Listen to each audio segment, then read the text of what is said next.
choreographed synchronicity is required. Good morning, my good morning. That's all. Okay. Are you okay? Okay, in that case, anyone, good morning. Good morning, Daniel. How are you?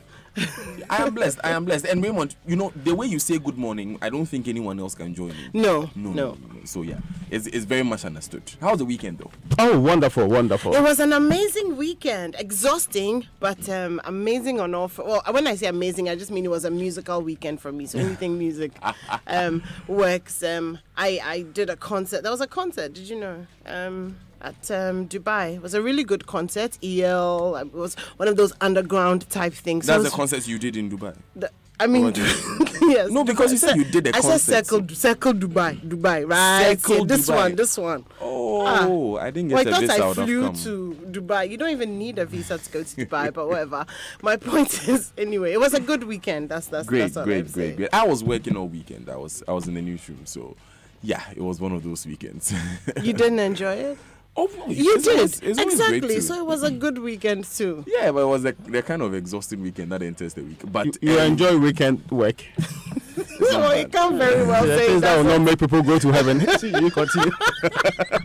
It's okay. Let's do front pages. Okay. Yes. Now the Daily Guide is reporting this morning. Rollins calls for sanitation vigilante group, and Nana sacks 3 judges. Refers case to CID, and there's another one. 6 NDC aspirants, their hope have been dashed, and there's also a story about Andani's rejecting peace deal. That's on the front page of the Daily Guide. On the front page of the Chronicle, the rolling story, the 3 judges being fired story as well, and 2 employees of Nyonkopa Cocoa arrested over 384,000 CD robbery. Cocoa farmers face danger. Strange disease attacks fruiting trees. Cocoa board likely to miss 1 million ton target.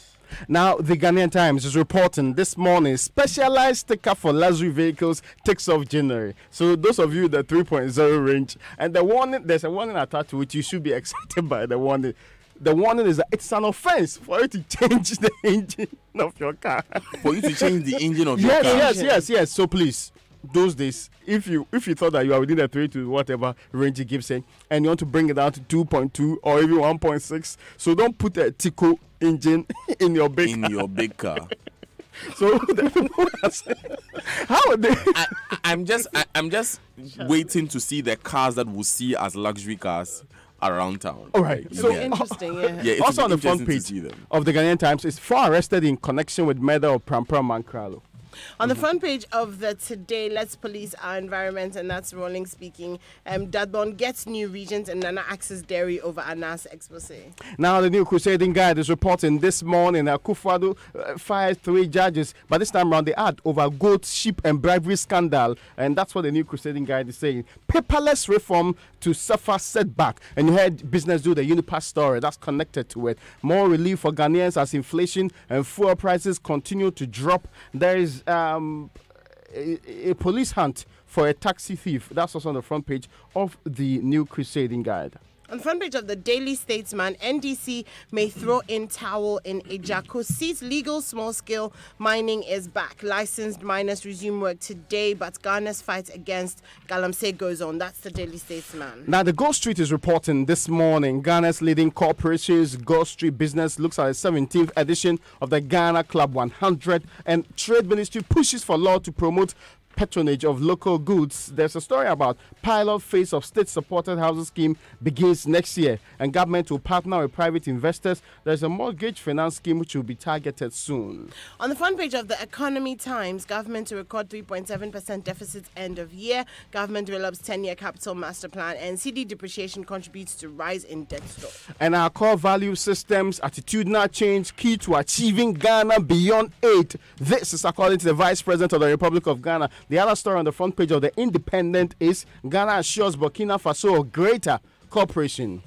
And finally, from me, on the back page of the Daily Graphic, police FDA arrests 7 for misbranding rice. ADRA, that's the Adventist Development and Relief Agency, constructs warehouses in 9 northern region districts. On the front page of the Daily Graphic, Ghana's economy on sound track, better than 2 years ago. That's according to the IMF. Boss New Trade Facilitation Company starts work in January. And the 2 stories, the High Court judges and Rollins Advocates Committee vigilantes, also on on the front page of the Daily Graphic. So it seems the most common story on the front pages are the 3 High Court judges. Yes. Certainly. Raymond, let's start with that. Now, they were part of the 2015 expose by journalist Anas Aremia Anas on the judicial scandal. And the interesting part was that some of them were sacked from the judiciary.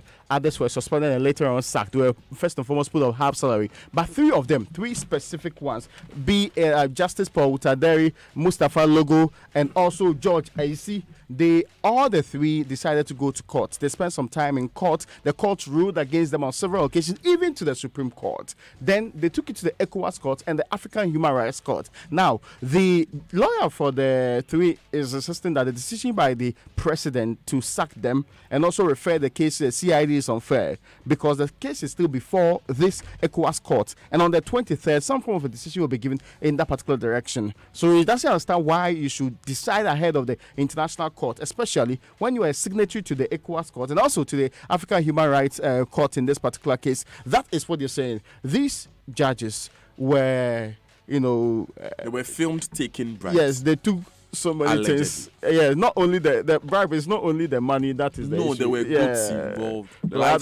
Yeah. And some of them said they didn't like sheep, they like goats.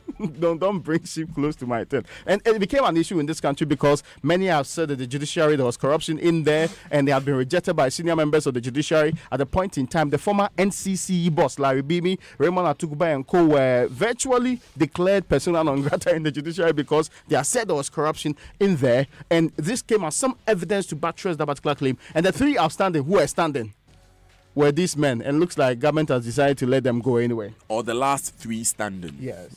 Anyway, it's getting to Christmas and we should be careful about what we so eat. this is a very worrying story because the FDA and the police have found that 2 owners of a warehouse and their 5 employees. Now, the 2 owners of the warehouse have been named as Al Hassan Fusaini and Sumaila Studik. What's happened is that they bought about 2,000 bags of assorted low-priced rice, put it in a warehouse, and then somehow got the packaging for more expensive rice, and what they were doing was that they were rebranding and repackaging. Well, the FDA calls it misbranding, and it goes against the Public Health Act 2012, Act 851. So that's what they've been doing. They've been caught.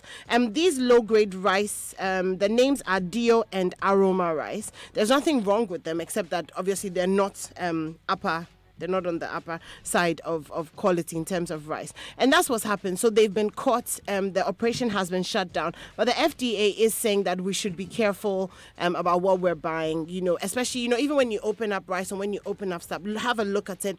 Look at the quality, make sure there are no insects, because they do expect that a lot of this kind of thing will be going on around this time when it's Christmas and people are trying to make as much money as they can.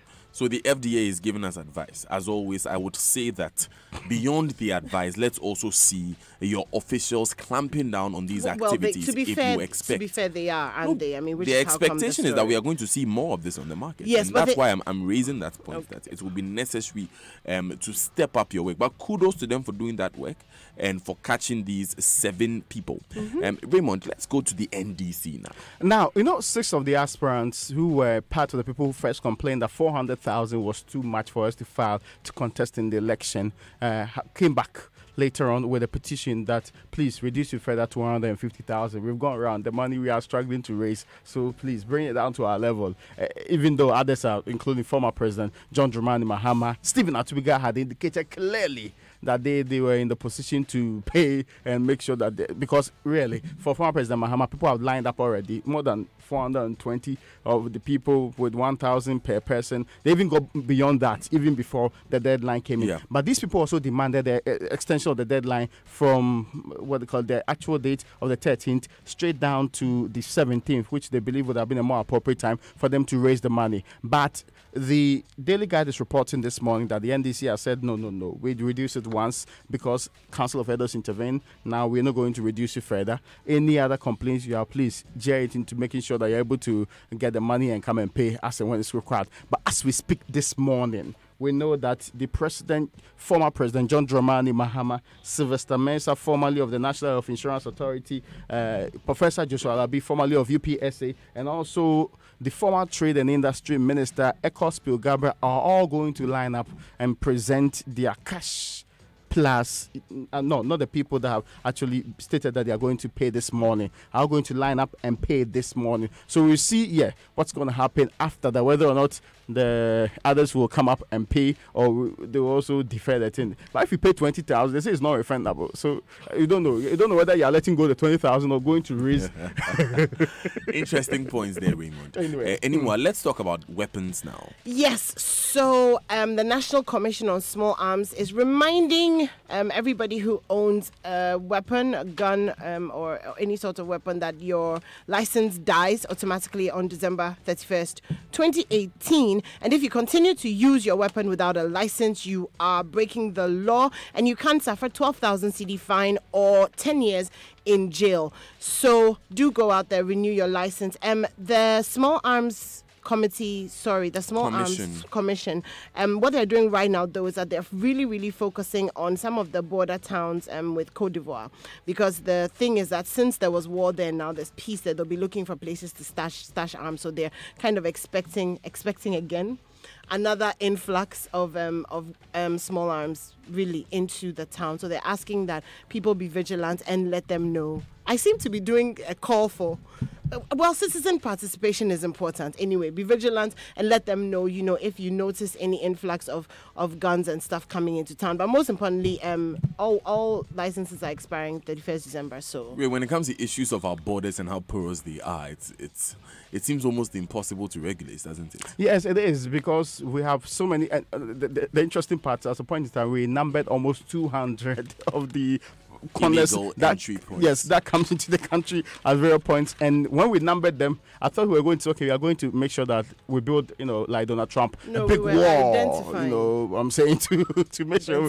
we deal with the problem. But we've not put people there. We still have so much of our porous ends. That's why. And beyond that, even immigration is a terrible deal in this country. That's why Chinese can walk in any day with some structures, come, and so we are clear. Just over the weekend, we arrested more Chinese who are, recently we have been arresting more Chinese than Ghanaians in this illegal mining space. I thought when we backed 3,000 away, we cleared all of them. Even more worrying was that in one of these swoops where Chinese were arrested, the Ghanaians who were working with them were pelting the interministerial team with stones. And it's not curfew, they are trying to protect where they get food to eat. That's the reality. Now, let's stay with mining in this case. Now, 900 small-scale mining entities are supposed to resume work today. So today, they can drive their facilities or whichever thing they be using for their mining back to their concession, because this 900 is the ones that have been cleared to go through the process. The others, they are still at different stages. Some of them will surely be sacked. Some of them illegally brought documents that were not supposed to be presented for vetting at the level of the Interministerial Committee's vetting committee. So that is what is happening so far. So this morning, they are starting work. Last Friday, we were there. They announced the lifting of the ban on mining by the various institutions, because we believe we've gone through the process. What people are still asking, though, is whether or not we'll be able to tick all the boxes when it comes to fulfilling what was the criteria for determining or placing the ban. One, the minister was very clear in his mind that we needed to have a complete halt of the activities before we proceed. And the president made a profound statement. He says unless he's able to drink from the water bodies that have been polluted, it's unclear whether the water bodies have been restored to positions where they are in the position to be consumed as water in any form or be used by the people involved in this case. There are also outstanding matters that ought to be dealt with. One of them is whether or not the district mining officers who were suspended, 9 of them, one of them was the drunkard who was really, I can't drunkard be managing our mining side, but 9 of them, we said we'll do more district mining centers. It's also unclear whether we've done these things. Going forward, was it indeed in this case to make sure that you're entering 2019, 2020 is along the corner? You need to be very profound in how you deal with these people. So we see how it pans out. Whether or not they're going to do proper mining now is what we need to check anyway. Environmentally friendly mining. Yeah. Very important for us, and the water that we drink, basically. There's now a new shopping mall in Takoradi. Yes, a 40 The way you say it, a lot of profound excitement. And why can't I be excited? No. I think it's my hometown. Apart from that, Daniel, I'm really excited about it as well. It's a $66 million project. Phase 1 is done. Phase 1 was $40 million. The things that excite me about this is the fact that Phase 1 is providing 1,000 jobs. Phase 2 will provide another 1,000 jobs.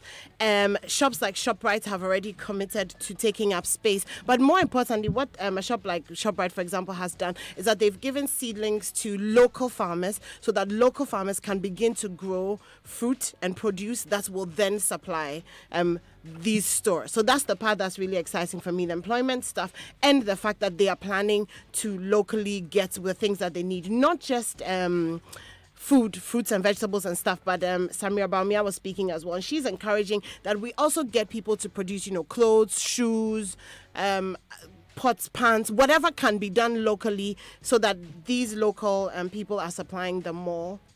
That would be super. There's been a bone of contention around that site for years. That was the site for the garages in Takoradi. History master. So that's where we called it Kokumpe. That's where the mechanics were. Right. And they were evicted from there. The day of the eviction was one of the most memorable days, in news history in Takoradi. And people lost their monies, people lost their investments, people lost their entire lives. So they were asking to be compensated. A number of these guys have not been compensated yet. Yes. And so there was even a demonstration in Takoradi just before the opening of the mall.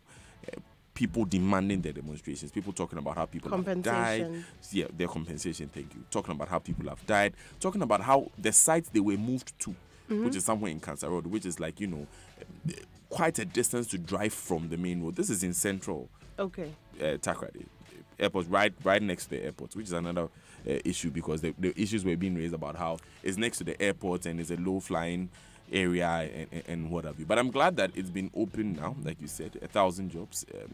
Capacity being built in the farming sector and other sectors. Let's see how that pans out. Raymond.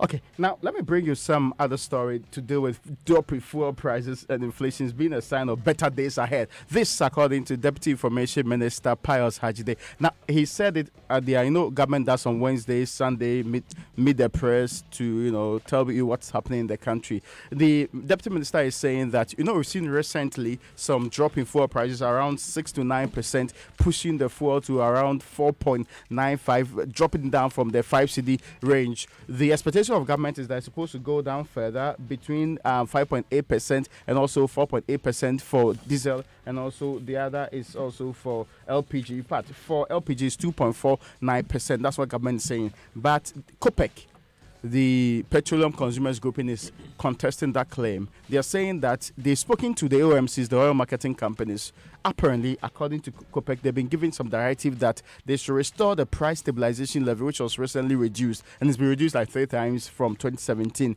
If you restore that, it will clear out the almost 7% reduction that's required, or that's supposed to happen on the fuel price. So, government says there'll be a reduction further. COPEC says, no, hold on. The directive on the ground does not suggest there will be any reduction. The evidence will be when there is a reduction. Exactly. So why don't you go out there and when you look on the display pylons in these filling stations, find out if the prices have indeed gone down. Raymond, why don't you wrap up the review now? Yes. Okay, so before we do that, we'll go online now. And the online news review is brought to you by Zenith Bank in your best interest, Goyle Good Energy. Now, the Zenith Bank mobile banking code you have been waiting for is finally here. Dial star 966 hash to open an account, transfer funds, top up airtime, pay bills, pay merchants, check account balance, and so much more.